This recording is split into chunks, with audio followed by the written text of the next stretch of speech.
অস্ট্রেলিয়ার বিপক্ষে টেস্ট সিরিজের জন্য ইতিমধ্যে স্কোয়াড ঘোষণা করেছে বিসিবি।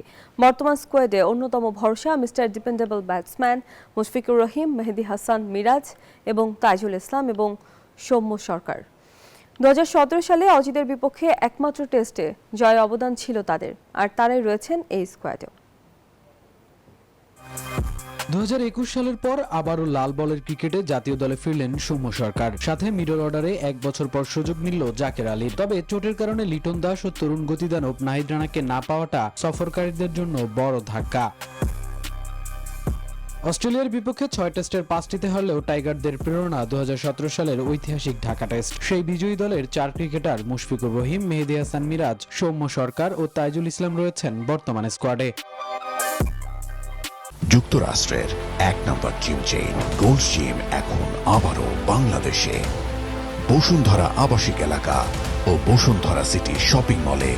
ঢাকার ঐতিহাসিক জয়ের টেস্ট দলের অধিনায়ক ও উইকেটকিপার ছিলেন মুশফিকুর রহিম। 2017 সালের ঢাকা ও চট্টগ্রাম 2 টেস্ট মিলে তার সংগ্রহ 158 রান, যার মধ্যে একটি হাফ সেঞ্চুরি। সৌম্য সরকার 2017 সালে অস্ট্রেলিয়ার বিপক্ষে ব্যাট ধরলেও জ্বলে উঠতে পারেনি। সর্বোচ্চ 33 রান সহ 2 টেস্ট মিলে তার মোট সংগ্রহ 75 রান।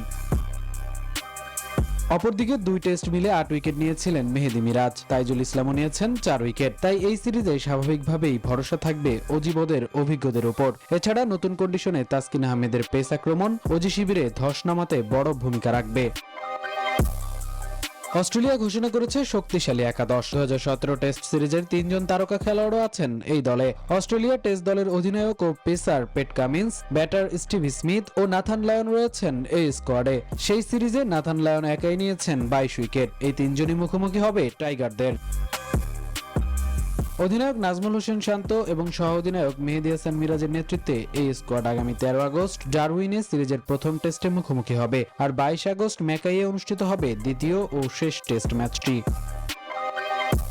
মামুনুর রহমান, নিউজ 24।